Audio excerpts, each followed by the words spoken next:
शेतकऱ्यांच्या कर्जमाफीसाठी रोहित पवारांचं पंढरपुरात अन्नत्याग आंदोलन, राजेंद्र पवारांची सामान्य नागरिकांप्रमाणे हजेरी। राज्यातील बळीराजाच्या प्रश्नांसाठी आणि सरसकट कर्जमाफीच्या मागणीसाठी राष्ट्रवादी काँग्रेस शरदचंद्र पवार पक्षाचे आमदार रोहित पवार यांनी आजपासून पंढरपूर येथे अन्नत्याग आंदोलन सुरू केलंय। आपल्या मागण्या मान्य होईपर्यंत हे आंदोलन सुरूच राहणार असल्याचा इशारा त्यांनी दिलाय। राज्यातील शेतकरी सध्या गंभीर आर्थिक संकटात सापडलाय।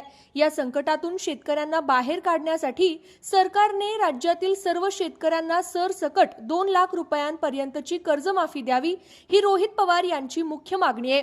या मागणीसाठी त्यांनी थेट विठुरायाच्या नगरीत उपोषणाचे हत्यार उपसले आहे। रोहित पवारांच्या या आंदोलनाला पाठिंबा देण्यासाठी राज्यभरातून हजारो शेतकरी आज पंढरपुरात दाखल झालेत।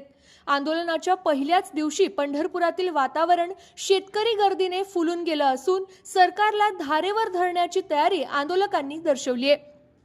या आंदोलनाचे विशेष आकर्षण ठरले ते म्हणजे रोहित पवार यांचे वडील राजेंद्र पवार यांची उपस्थिती। या आंदोलनात सहभागी होताना त्यांनी व्हीआयपी संस्कृतीला फाटा दिला।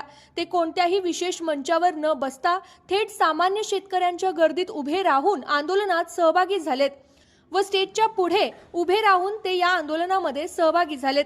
आता या आंदोलनाची दखल राज्य सरकार कधी घेते आणि शेतकऱ्यांच्या कर्जमाफीबाबत काय भूमिका स्पष्ट करते, याकडे संपूर्ण राज्याचं लक्ष असणार आहे।